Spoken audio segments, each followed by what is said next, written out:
Haryana BJP में शुरू हो गई मुख्यमंत्री कुर्सी की लड़ाई। कांग्रेस के बाद बीजेपी में भी नेता ठोकने लगे दावेदारी। राव इंद्रजीत सिंह बनेंगे हरियाणा के अगले सीएम। राव समर्थकों ने कर दिया खुलकर ऐलान। राव इंद्रजीत सिंह भी जता चुके हैं सीएम बनने की ख्वाहिश। गब्बर भी चल रहे हैं नायब सिंह सैनी को सीएम बनाने से नाराज। मुख्यमंत्री की कुर्सी के लिए क्या बीजेपी में शुरू हो गई है बगावत? नायब सिंह सैनी को चुनाव में भी मुख्यमंत्री चेहरा बनाने का पलट सकता है फैसला। बॉलीवुड के बिग बी अमिताभ बच्चन का मशहूर शो कौन बनेगा करोड़पति तो आप सभी ने देखा होगा। वही शो जिसमें अमिताभ बच्चन लोगों को बुलाकर करोड़पति बनाते हैं।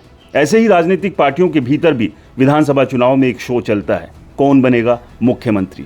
इस शो में बस एक ही अंतर होता है कि पार्टियां अपने नेता को हॉट सीट पर बैठाकर 17 सवाल नहीं पूछती है।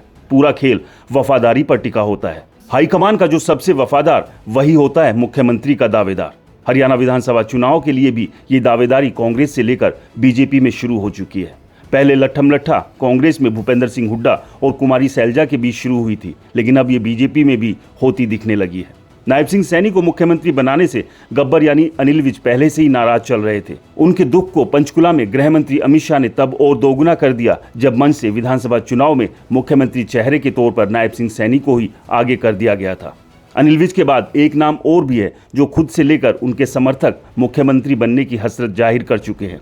ये और कोई नहीं बल्कि 6 बार के सांसद और मोदी कैबिनेट में राज्य मंत्री राव इंद्रजीत सिंह है।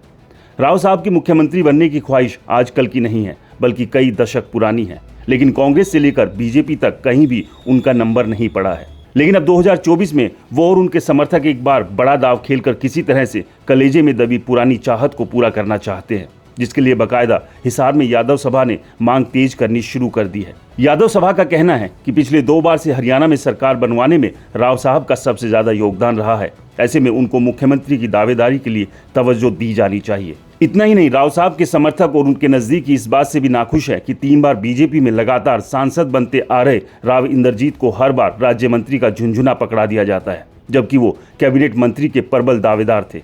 बीजेपी में शुरू हुए कौन बनेगा मुख्यमंत्री के नए प्रोग्राम का आगे जाकर क्लाइमैक्स क्या और कैसा रहेगा, ये देखना खासा दिलचस्प रहने वाला है। इसके अलावा बीजेपी के भीतर उठी बगावत भी पार्टी के लिए सरदर्द बनी हुई है।